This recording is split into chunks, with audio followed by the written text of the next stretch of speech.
Well, hello, you guys. How are you doing? It's Shiloah Doula here. My name is Michelle, and today we're going to get into examples of what not to do in pregnancy. This is a condensed list, so if you follow me into my classroom, then we'll go ahead and get into it. Welcome to my classroom. Again, today we're going to talk about a few examples of what not to do in pregnancy, so let's go ahead and get into it. Okay, so full disclosure, this topic that we are going to be talking about today comes from a Christian doula's perspective. And so it makes sense that the very first thing that we're going to talk about, probably the most important thing that we're going to talk about today, is not forgetting God in the journey.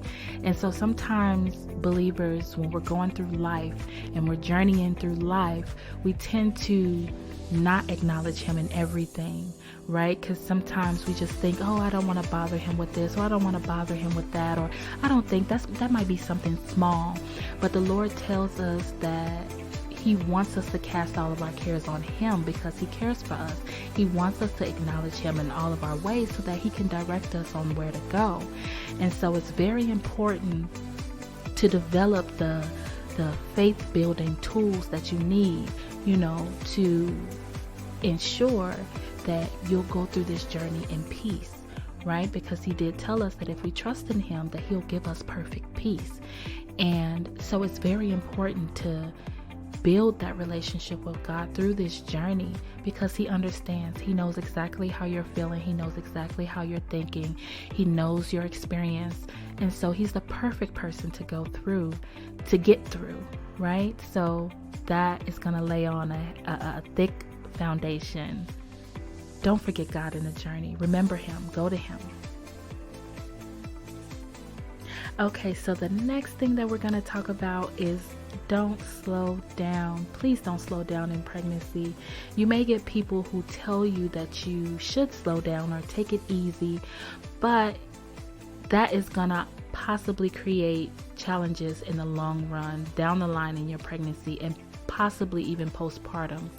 So what I mean when I say don't slow down is you want to develop a routine of walking, of moving, of stretching, some form of exercise that's going to keep those muscles, tendons, bones lubricated, because as your uterus is growing, your belly is growing, your baby is growing, there's going to be a lot of pulling on muscles and tendons. There's going to be a shift in, the way that you carry yourself.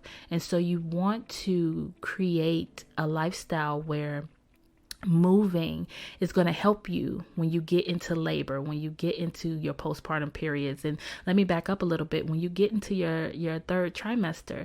And so I understand in the beginning, the first trimester is potentially heavy on you, because you're really tired, you're growing a baby, right? So when you kind of hit that second trimester, which is around 13 weeks, some women don't feel that curve until they're about between 16 and 20 weeks. But once you start getting that energy back, you start feeling like yourself more, you want to definitely get into a routine of movement, because this is going to help you in the long run.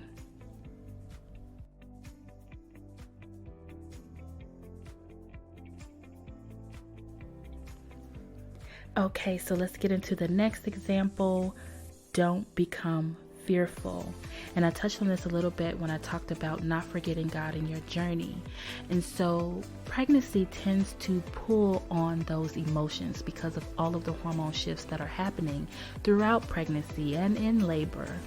And so a lot of times the obvious emotions of being happy and excited and tears of joy, impatience, all of those emotions come from, just the joys that women feel of being pregnant or becoming pregnant, especially when you're trying. And it also can pull on those negative emotions of fear, anxiety, worry, doubt. And so again, from a Christian's perspective, the Lord has not given us the spirit of fear, but of power, of love, and of a sound mind. And He does so through, again, the reading of His word, getting into prayer, meditating on His words. And these are tools that you want to utilize that's going to allow you and help you to keep that peaceful mindset. Okay, so let's give an example for when you get into labor, how fear works against you. So fear actually causes your body to release hormones that's going to slow down your labor and potentially make it more uncomfortable. And so what I encourage my clients to do from the time that I sign them on as clients is to get rid of that fear, flip that fear switch off, because when you get into labor, you're going to remember the tools that you use to stay away from fear, and it's going to help you in your laboring. And so when you have a negative thought, or a thought that says, for example, I can't do this, this is too painful, I don't know if I can go on, you want to flip those thoughts to positive thoughts. I can do this. It may or may not be uncomfortable or painful, but I can cope with it. I have great support. I've been prepared for this. Okay, so the next thing on our list is don't eat for two. And I'm going to say that again. Don't eat for two. And it's funny because that is the rhetoric that is behind eating in pregnancy. Everything is, I'm eating for two now. I can eat twice as much as I was eating before because I'm growing a baby.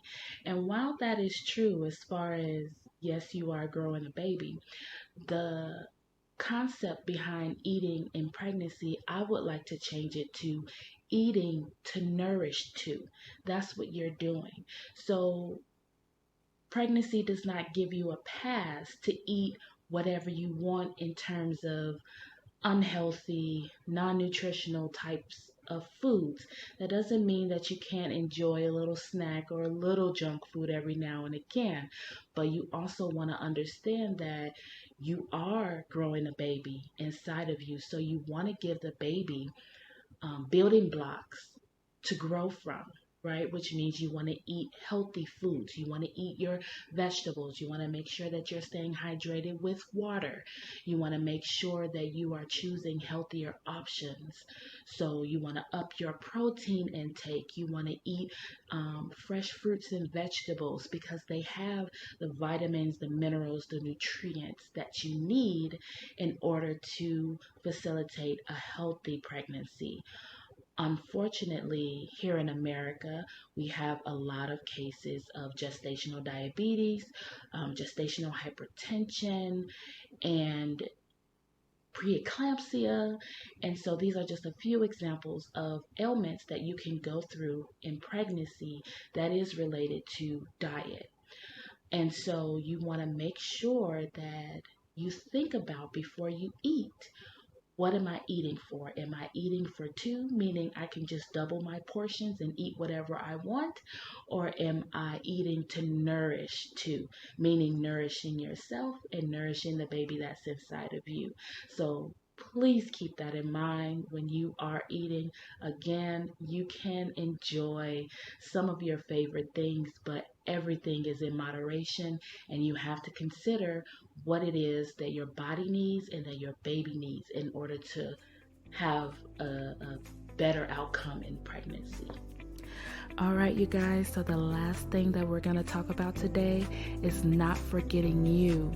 Don't forget yourself through this entire pregnancy, through this entire process. So we talked about not forgetting God. We talked about nourishing your body, baby's body. We talked about not being fearful. We talked about a lot of different things. And so within all of that, we want to remind you not to forget about yourself. So that means, taking time for yourself, reflecting on certain things, whatever it is that you need to reflect on, taking time to just be in silence, going for a walk, reading, stretching, exercising, doing self-care if you want to be pampered, or, doing the things that you love to do. So so I think a lot of times when mamas become pregnant, you're so engulfed in the pregnancy, you're so engulfed in what's to come, you're engulfed in the labor, when your child is going to be here, that you tend to distance yourself from yourself. You tend to distance yourself from who you used to be. And so, yes, while pregnancy does change you, you don't want to lose yourself and not know who you are. You want to keep that intact. And so it's very important throughout pregnancy to check in with your mental status and to be honest with yourself when you feel that things are off. Take a minute for yourself when you feel that things are becoming too much and you're feeling overwhelmed.